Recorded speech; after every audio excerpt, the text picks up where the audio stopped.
வாருங்கள் நேயர்களே, கோகுலம் ஜோதிடம் அனைவரையும் அன்புடன் வரவேற்கிறது.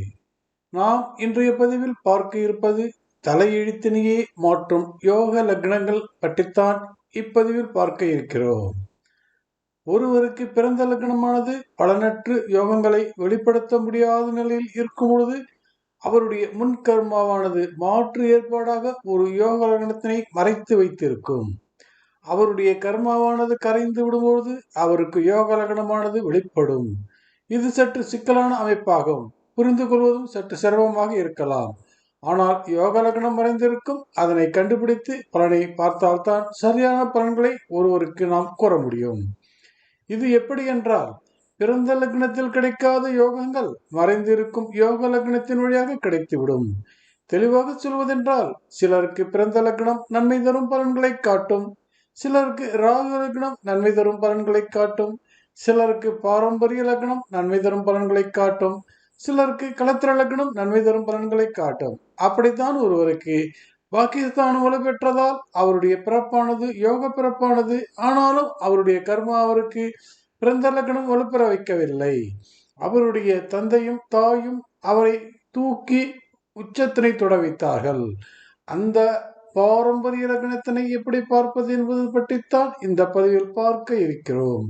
வாருங்கள், பிரபல சினிமா நடிகர் அமிதாப் பச்சன் மகன் அபிஷேக் பச்சன் ஜாதகத்தினை பார்வையிடுவோம். இவர் பிறந்தது துலாம் லக்னம். லக்னத்தில் ராகு, தனுசுவில் சுக்கிரன், மகரத்தில் சூரியன் புதன், மீனத்தில் சந்திரன் குரு, மேஷத்தில் கேது, ரிஷபத்தில் செவ்வாய், கடகத்தில் சனி. இவர் பிறந்த துலாம் லக்னத்திற்கு அதிபதியான சுக்கிரன் 3 குருவின் வீட்டில், அதாவது துலாம் லக்னத்தின் பகை வீட்டில் அமர்ந்ததால் வலுவிழந்தார். துலா லக்ன பாதகாதிபதி சூரியன் 4 அமர்ந்து சொத்து சுகம் கெடுத்தார். இவர் பிறந்த லக்னத்திற்கு 6ஆம் இடத்தில் பகை வீட்டில் குரு சந்திரன் இணைந்து யோகம் கொடுத்தாலும் மறைவிட யோகம் பலன் தராது. இப்படித்தான் இந்த ஜாதகத்தினை பார்த்த மட்டில் எந்த ஒரு ஜோதிடரும் பலனை சொல்லிக் கொண்டே போவார். ஆனால் பாருங்கள், துலாம் லக்னத்திற்கு பாக்கியாதிபதியான புதன் துலாம் லக்னத்திற்கு 5 வலுப்பெற்றிருக்கிறார். துலாம் லக்னத்தின் பூர்வ புண்ணியாதிபதியான சனி லக்ன கேந்திரத்தில் அமர்ந்திருக்கிறார். ஆனாலும் துலாம் லக்ன கோணாதிபதிகளான சனி புதன் ஒருவருக்கொருவர் பார்த்துக் கொள்கிறார்கள். எனவே இவருக்கு கோணமானது வலுப்பெற்றது. எந்த கோணம் வலுப்பெற்றது என்பதை கண்டுபிடித்தால்தான் யோக லக்னத்தினை அடையாளம் காண முடியும். இப்பொழுது நமக்கு தெரிந்துவிட்டது, இவருடைய துலாம் லக்னம் யோக பலன்களை கொடுக்கும் கிரக அமைப்புகளை கொடுக்கவில்லை. இப்பொழுது கோணங்களின் கிரகங்களான சுக்கிரன், சனி, புதன், இந்த மூவரில் சனி புதன் வலிமையாக இருக்கிறார்கள். இவருக்கு கோணாதிபதியான 5ஆம் இடத்தோன் பிள்ளை வழி யோகம் கொடுக்க வேண்டும். ஆனால் அதற்கு முன்னதாகவே இவர் வசதியுள்ள குடும்பத்தில் பிறந்து விட்டார். எனவே கோணத்தின் அடுத்த வீடான 9ஆம் இடத்தின் வழி இவருக்கு யோகம் கிடைத்துக் கொண்டிருக்கிறது. அப்படி என்றால் துலாம் லக்னத்தின் பாகிஸ்தான் மிதனமே இவருக்கு யோக லக்னம் ஆகிறது. இவருடைய யோக லக்னமான மிதனத்திற்கு 10 குரு ஆட்சி பலம் பெற்று பஞ்சமகாபுருஷ யோகத்தில் அம்ச யோகத்தினை வெளிப்படுத்துகிறார். இவருடைய யோக லக்னமான மிதனத்திற்கு 10 குருச்சந்திர யோகம் கிடைத்திருக்கிறது. இவருடைய யோக லக்னமான மிதனத்திற்கு 5 துலாத்தில் ராகு அமர்ந்து யோக ராகுவாக பரிமளிக்கிறார். ராகுவின் கேந்திரத்தில் சனி அமர்ந்திருப்பது பணத்தினை ஈட்டும் அமைப்பாகும். இது எப்படி என்றால், ராகு அமர்ந்த 5ஆம் இடம், சனி அமர்ந்தது 11ஆம் இடம். எனவேதான் பணத்தினை ஈட்டும் அதியோகமாகும்.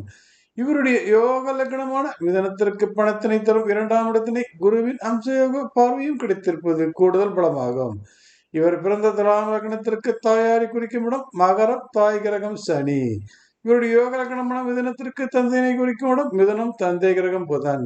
இவருக்கு புதன் தாய் விடம் மகரத்தில் அமர்ந்து தாய் ஸ்தானமான கடகத்தில் சனி அமர்ந்து இருவரும் பரஸ்பரம் பார்வைகளை பரிமாறிக்கொண்டதால் இவருடைய யோகங்களை தாய் தந்தையர்கள் உதவியிருக்கிறார்கள். இவருடைய ஜாதகத்தில் துலாம் லக்னத்திற்கு எந்த விதமான யோகங்களும் இல்லை. இவருடைய ஜாதகத்தில் துலாம் லக்னத்திற்கு பஞ்சமகாபுருஷ யோகங்களும் இல்லை. இவருடைய ஜாதகத்தில் துலாம் லக்னத்திற்கு பஞ்ச பரிவர்த்தனை யோகங்களும் இல்லை. மிக மிக சாதாரண ஜாதகம் போல் காட்சியளிக்கும் இந்த ஜாதகமானது பூர்வ ஜென்ம புண்ணியத்தில் யோகமுள்ள குடும்பத்தில் பிறக்கிறது. யோகத்தினை தந்தையிடமிருந்தும் தாயிடமிருந்து பெற்றுக்கொண்டு பின் திருமணத்திற்கு பின் களத்திர மொழியில் யோகத்தினை அனுபவிக்கிறது. இவருடைய முன் ஜென்ம தீய கர்மாவானது கர்மாதசை வந்தால்தான் கர்மாவனை அகற்ற முடியும். இவருடைய முன்ஜென்ம தீய கர்மா கிரகமான சுக்கிரன் பரிகார கர்மா வீட்டில், அதாவது தனுசுவில் அமர்ந்திருக்கிறார். இவருக்கு 14ஆம் வயதில் முன்ஜென்ம தீய கர்மா திசை பரிகாரங்களை செய்ய உதவியது, அதாவது சுக்கிர திசை தொடங்கியது. அதன் பின் பெரும் மாற்றங்கள் இவருக்கு கிடைக்க ஆரம்பித்தது. முன் ஜென்ம கர்மா அகல வேண்டுமென்றால் முன் ஜென்ம கர்மா கிரகமானது பரிகார கர்மா வீட்டில் அமர்ந்து அந்த திசை நடந்தால்தான் இது சாத்தியமாகும். இந்த அமைப்பானது இவருக்கு கிடைக்கவே தான் இவர் பாரம்பரிய லக்னம் வழியாக யோகங்களை பெற முடிந்தது. என்ன நேர்களே, ஒரு புதிய தகவலனை தெரிந்து கொண்டீர்களா? இந்த மாதிரி தகவலை வேறு எங்கும் நீங்கள் படிக்க முடியாது. எனது ஜோதிட ஆராய்ச்சியில் கிடைத்த நல்முத்துக்களை தொடர்ந்து தர இருக்கிறேன். நன்றி, வணக்கம். மீண்டும் பிறிதொரு பதிவில் சந்திப்போம் நேர்களே.